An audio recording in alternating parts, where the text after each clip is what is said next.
there's a ton of different ways to do the same thing.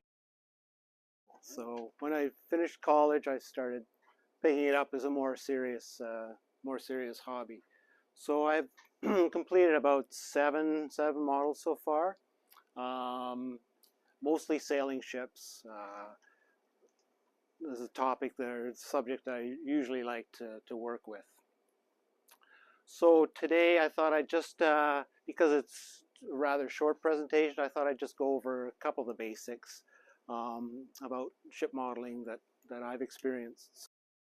So this first model is of Denmark. It's a training ship that the Danish Navy uses to train its officers and crew.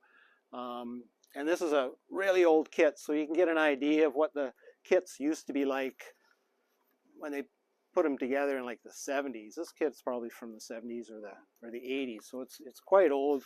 The wood's pretty brittle. It's kind of old, but still manageable.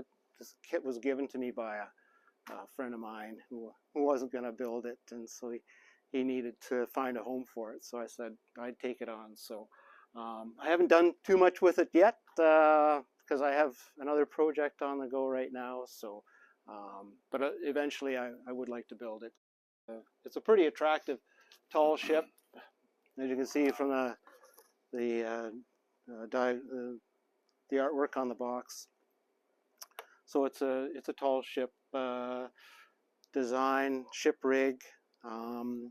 Yeah. So the thing I like about these kits, it's all wood. I like working with wood. You can get plastic kits as well. There's lots of interesting subjects for plastic kits, but I prefer working the wood because it's a little more fun and a little more forgiving to work with. So the kits themselves are pretty basic. It doesn't matter if they're really old or really new. It's the basic design to help build them is much the same. So the kit manufacturers supply you with pretty much everything you need to build your models. So it includes all the wood, wood strips, and all things wood with them. They supply these tiny little nails to help you fasten the wood together, and they supply some rigging thread that you can use for your model. But typically what people tend to do is they buy aftermarket stuff to jazz up the kit a bit.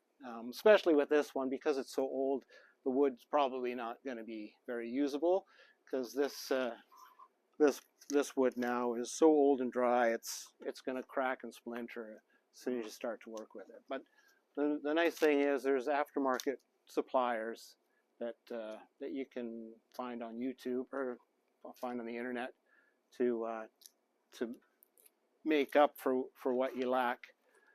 So yeah, so in building back in the early days, they would sell the kit, this part, separate from the fittings.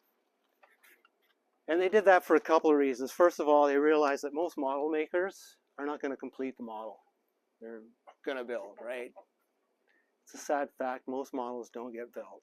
People start with the best of intentions, and they get this far and they go, how the hell am I going to plank this thing? It's impossible. I can't do it. So a lot of models end up like this, or they start planking and then it doesn't quite work out because there's a bit of a technique.